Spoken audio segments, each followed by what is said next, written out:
Cole Douglas are going to keep you right across it. Chris.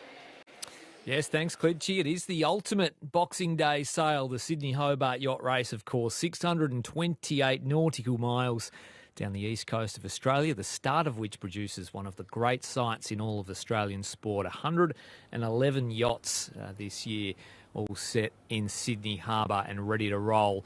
In the 77th running of this most famous race, Chris Rowbottom, as Clinch mentioned, with you for the start of the race. We'll call the boats through the harbour, out towards the heads, and in prime position to help with that task is our grandstand sailing expert. She joins us at the same time each and every year. She's in amongst the action this year, and I speak, of course, of Nicole Douglas. G'day, Nicole. Rowie, hello, how are you? So great to be joining you on one of my favourite days of the year. Yeah, it's fantastic to have you as always, and it's a big day, of course, the start of the Sydney Hobart Boxing Day. A strange old morning on Sydney Harbour. The fleet was covered in a thick fog this morning. The mist has now lifted, but set the scene for us in Sydney at the moment.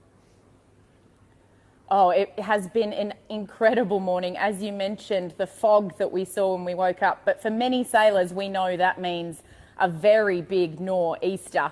And with just 2.5 minutes to go now until the start, that nor'easter has filled in absolutely beautifully and will stay with the majority of the fleet for the first 2.5 days of racing. So it is going to be an incredibly spectacular start, upwind.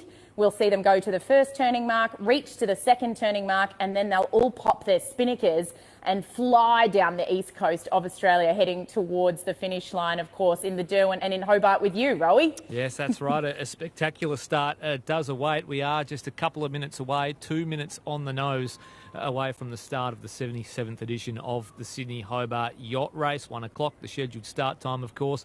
We have the staggered start lines with the bigger boats off the front and then the two further lines behind that.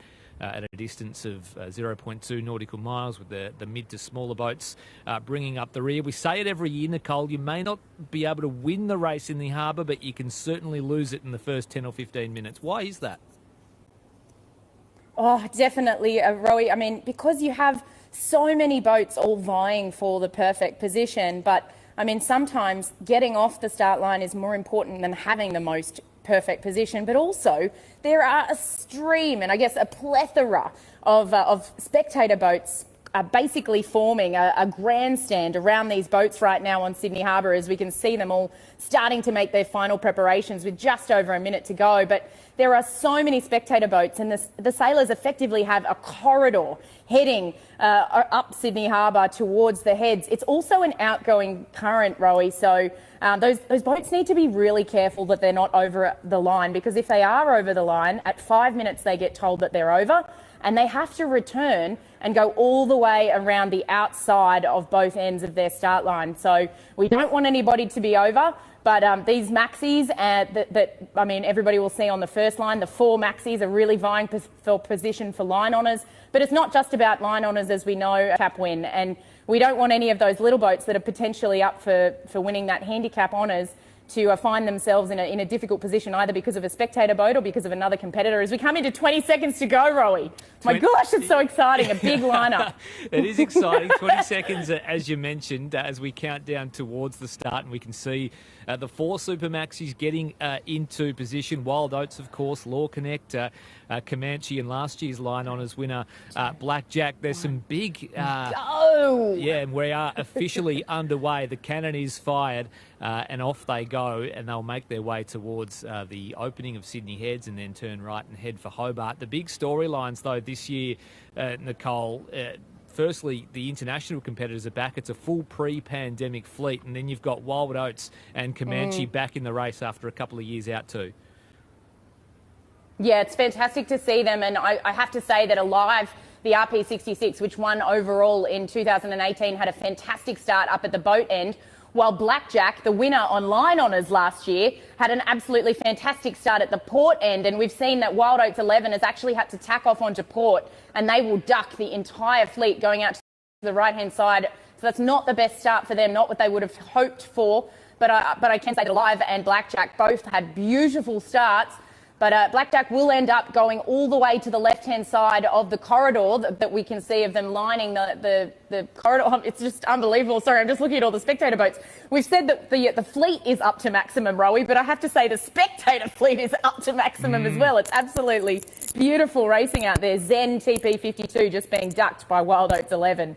Oh, my goodness, unbelievable action here. Yeah, getting some pictures through now, and there are hundreds upon hundreds of spectator and pleasure craft out there amongst the Super Maxis and the other yachts in this 111-strong fleet. So some early drama with Wild Oats sort of shifting one way, Blackjack shifting the other, some different tactics and strategy early on.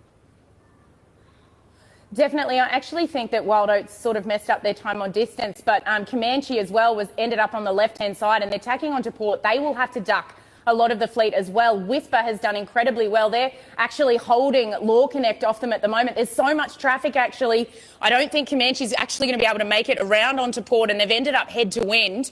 Blackjack's still extending towards the spectator fleet. They will probably call water on Law Connect, and Whisper, the JV62, is sandwiched to leeward of Law Connect there, and I can see big fella on board Andu Comanche just shaking his head because they couldn't get out of that locked position. We'll see a Simo tack from Law Connect as well as URM and Blackjack as they go behind. Willow, the Volvo 70, currently leads this race on line honours at the moment. Jim Cooney, the former owner of Comanche, and he actually won on line honours in 2019 with that boat pre-pandemic, is actually leading the fleet here in Sydney. This is unbelievable. It is chaos. Fantastic work from that 70-footer. They have so chaotic through. Out there, Rowie. It's the smaller boats slipping through the giants to take an early lead on line honours. We expect Willow to be gobbled up pretty soon once they get into some open water, of course. But just explain what was happening there in terms of the four Super Maxis almost sort of coming to a head. They were all crunched together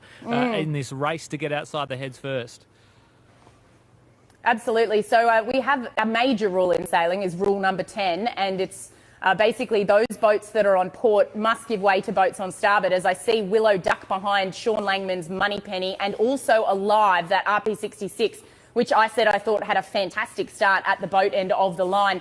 Wild Oats 11 has now positioned themselves up to windward of the entire fleet out on that right-hand side and will make URM and also Blackjack tack. So Wild Oats isn't out of this yet. It's actually quite light on the harbour, I think, Rowie, and very tricky. So these sailors need to be looking for puffs whenever they can get them and really keep focused on making the most of the breeze that they have in front of them at the time. But this isn't over yet, Rowie. This is going to be a mammoth effort all the way to the heads, and we could well actually see a little boat do incredibly well here, though Wild Oats is really stretching her legs at the moment and starting to make the most of the conditions which really do suit her.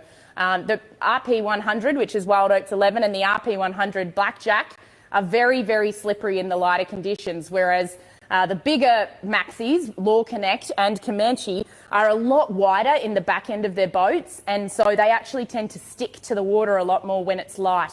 I can see Comanche tacking over on the left-hand side now, and they will have to duck Stefan Racing, which is an 80-footer, as well as Law Connect as they come back on port. As I mentioned, port must give way to starboard tacked boats as we head towards the heads now, though they've still got quite a bit of distance to go to get to the heads, which means that we hopefully we can stay live until they get to the heads, Rowie, but it could take a little bit more time yet. I reckon we've still got another 4 minutes to the heads here with this pressure. Yeah, it's been a chaotic start, as we mentioned, but as you mentioned just now very astutely, Wild Oats 11 starting to get some time and space. Law Connect is there as well, Blackjack and Comanche too. URM and Willow, a couple of the smaller boats, Stefan Racing, as we're just seeing, make a move as well. The experience of Mark Richards, how much of an advantage is that, having won 9 Hobarts before up against, say, someone like John Winning Jr., skipper in Comanche for the first time this year? How much stock can you place in that, and having done this 9 or 10 times before? It's an incredible race, the Rolex Sydney Hobart. It is like no other. I think that you cannot underestimate experience in this race, as we see Law Connect duck behind Blackjack and Hamilton Island Wild Oats, both extending out to that left-hand side and starting to come into their own in these light conditions, as I mentioned, Rowie. But I have to say that the the experience that we were talking about is just incredible.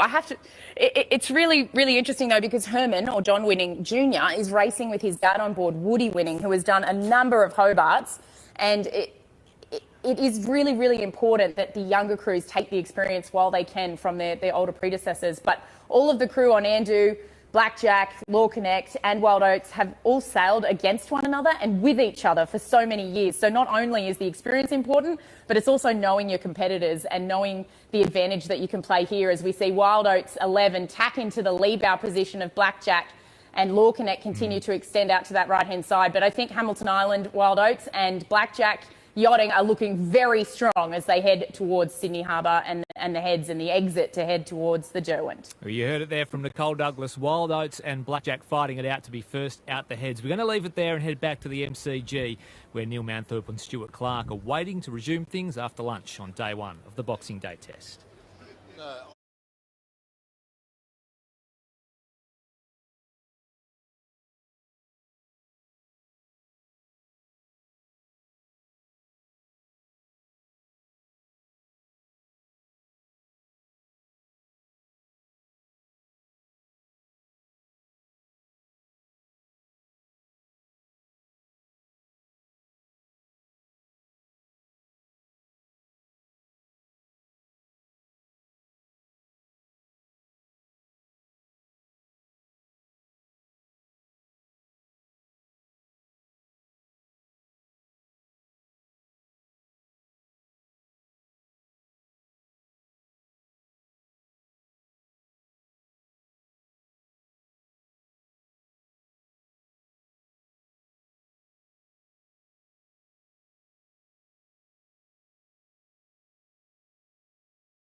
then if you want.